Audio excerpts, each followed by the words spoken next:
係喎，哇，係喎，哇，係咁跌出嚟啊！喂，值得劈彎。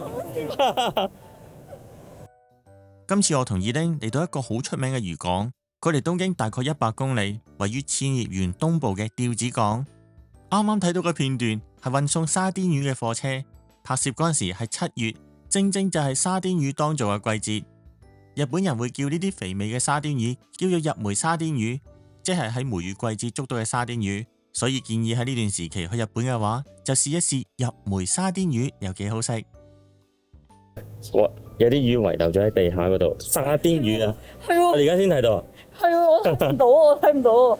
被遺棄的魚，如果呢度有隻貓貓嘅話，咁咪可以即刻有嘢食啊！當我攝牙啦，好搞笑。係俾人遺忘嘅魚，全部都唔自在啲魚仔啊！唔怪之有咁鹹魚味啊！可能呢個位就係成日啲人掟彎嘅時候，跟住之後就整到周地都係魚，叫大家。係喎，哇！係喎，哇！係咁跌出嚟啊！喂，值得劈彎。哇！呢度全部執啊執啊，喂，執啦！今晚加桶，今晚加桶就喺度。我哋鮮魚嚟喎。佢真係喎，係啊，佢都唔理啊！好搞笑喎，好臭啊！但係哇！即係見到佢片彎，將啲魚片出嚟嗰個情況，哇，呢啲係咪都係沙甸魚嚟㗎？應應該係。如果我覺得如果呢件事咧發生喺香港啊，我應該大家執咗佢。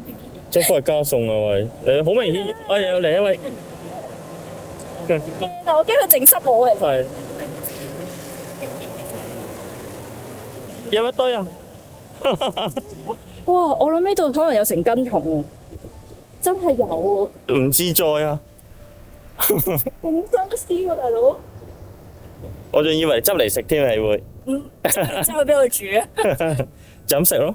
其實如果真係唔怕醜啊，面皮厚啲嘅話，其實真係執完翻去洗乾淨、清洗落咗，真係食得。啊係啊，因為佢真係喺好新鮮嘅兜兜度抖出嚟。做下一架，你擘大個口，跟住佢就會肥落你口度啦。所以嗰個牌係似巴鏡整嘅。呢個告示牌係寫住叫啲鮮魚運送車要緊緊閂好水缸嘅水龍頭，減少水缸裏邊啲水搖動，而令到啲魚跌落條馬路度。佢係知道有呢件事，都冇用啊大家。唉，費事煩啊！呢都唔值錢，有咪上嚟啊？係咪嚟緊啊？係啦，我走啦。我走嘅，兜一個圈咁得意。其實佢呢個彎位係真係，行去嗰度好似可能安全啲。佢咧真係有種鹹魚味咯，就係呢度嚟。喂，呢個場景，呢個係你住喺日本20幾年都未見過。釣魚灣啊！呢個叫。呢個係釣啲魚嘅灣位咯，唔係清水灣嗰啲灣咧。釣晒啲魚落街。個司機佢應該知嘅，但佢唔理你已經費事煩。我諗佢哋頭先入灣嘅速度唔係好快咯，老實講。成但係都係救唔到咯。成條路，咦？行翻入去定行呢度啊？去到個路中心都有魚。我每日嚟呢度執啊！我哋應該行入邊，再咁樣行就到啦。而所諾以外，我就係諗點解咁大陣鹹魚味嘅咧？哦，即係你認為前面呢架船只不過係棄置喺呢度嘅啫？哦，我覺得係咯。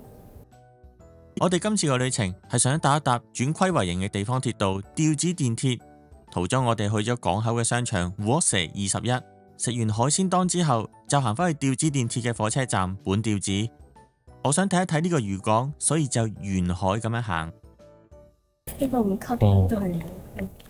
哦，對面就係釣子大橋，係啊，就係連接茨城同埋千葉嘅。咁而家嗰條海就係利根川，好似日本第2定第3場，應該唔係第1場。我查過。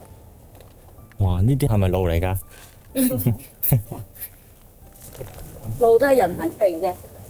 有咁多啲魚飛落嚟，但係冇貓呢度。係咯，我就奇怪緊呢樣嘢咯，係咪太熱咧？佢如果怕熱嘅話，咁人都唔應該喺度啦。哦，咁樣嘅啊〜有高台望翻落嚟幾好喎。呢啲係啲曾經哦，可能係建港10週年嗰陣時建立嘅碑啦。呢一個就係悼念嗰啲漁夫啊。係啊，海難嗰啲咯。哦，哦，信界係咪好耐之前嘅總理辦公？邊度寫住啊？哦，岸信街咪安倍晉三個阿公咯。海難漁民慰靈塔。哦，咁多海鮮都係因為咁係頭先嗰個海鮮檔都係係啲漁夫嘅成果。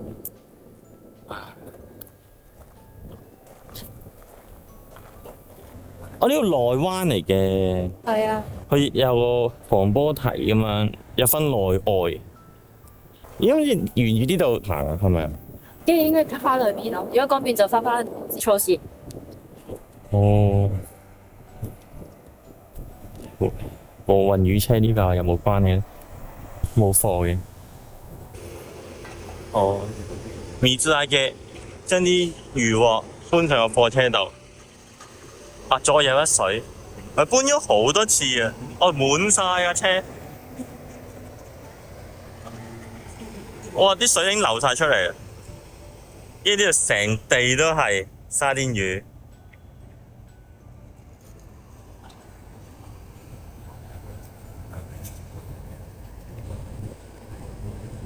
有趣咯！我第一次見成年啊！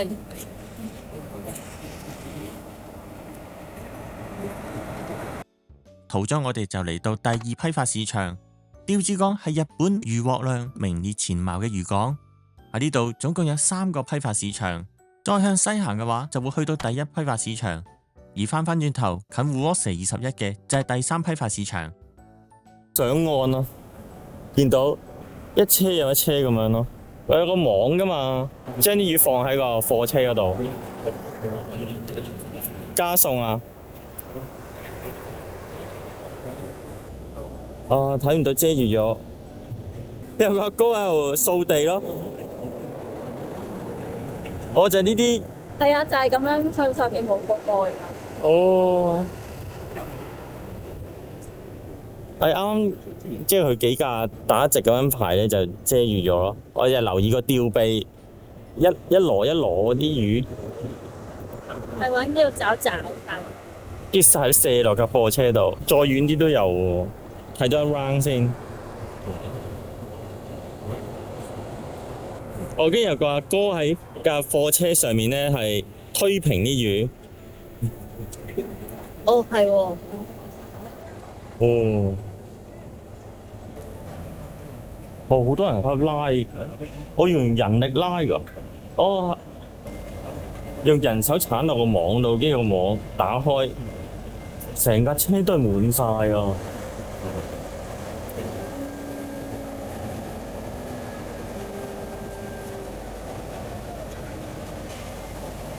要用人手去做嘅啲嘢係，啊又上一籮上咗嚟啦。下邊係咪冰底嚟？係啊，冰底嘅。哦，所以其實佢唔係裝滿晒嘅。我另外有架車係運啲冰落架船嗰度，可能跟住等下船再出海，跟住再打魚。我係滿晒頂，仲要裝落去。途中我哋就係見到一個叔叔喺地下度執起啲沙甸魚，喺公園度洗翻乾淨佢，可能就係拎翻屋企煮翻幾味。呢個村口神社，當地居民嗰度嚟講，應該好出名，喺咁靚嘅參道上前，跟住再上樓梯，裏面仲有一個鳥居，即係呢個係一支鳥居。你一翻去本釣子嗰度，呢個係咩？第二漁港啊？村口神社同埋大漁節哦。係漁業有關嘅祭祀咯。哦，阿爾瓦斯哦。大漁村口神社係喺西元986年創建，位置就係鄰近利根村嘅高地，可以睇到漁船嘅出入，所以就成為漁夫祈求出海安全嘅崇拜對象。去到1864年，捉到前所未有咁多嘅沙甸魚，咁漁民就作咗首歌，嗰首歌就叫做《大漁節》。最後我想補充講返喺戶廢蛇一出嚟見到嘅第3批發市場，釣子漁協。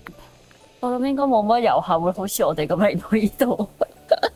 嗱，你呢個嘢跟住咧有啲人寫 comment 就係話：，你唔好咁自大啦，好多人會嚟呢度㗎。對唔住，哇！成日都會咁樣。睇天就睇得多，行我真係第一次行。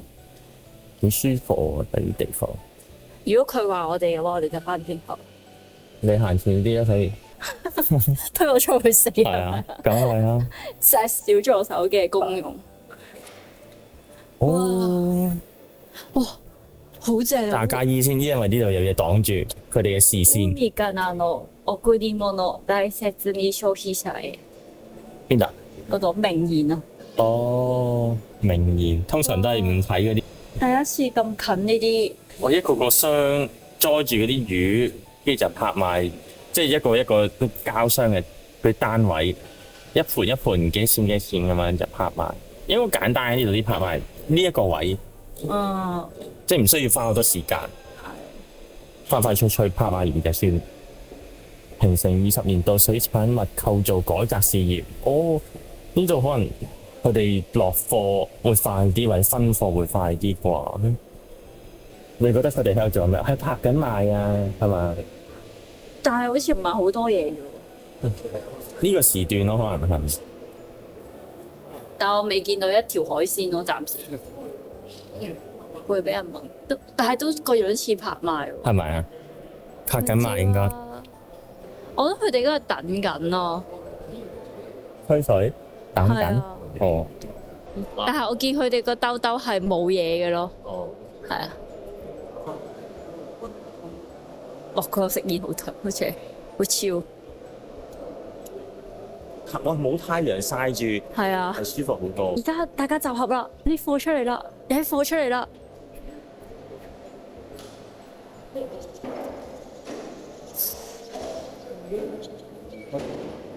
拍賣啊，原來幾有趣。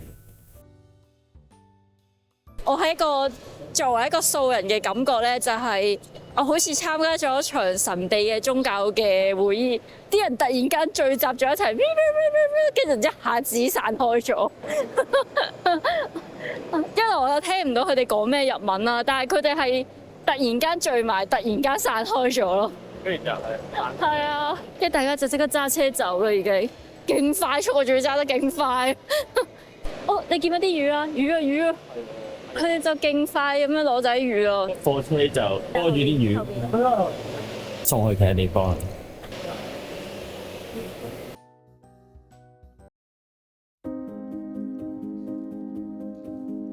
希望中意睇最新日本影片嘅觀眾可以課金俾我，幫助我可以拍更多更好嘅影片。睇完每一條片覺得好睇嘅話，每個觀眾課金少少，夾埋嘅話對我嘅支持就好大。呢度就係第三魚市場，呢一邊起緊新嘅，然後呢度起緊水產基盤整備事業調子市漁業協同組合第三28期。呢一個第三漁貨處理場新起嘅建築物，係為咗解決兩個問題。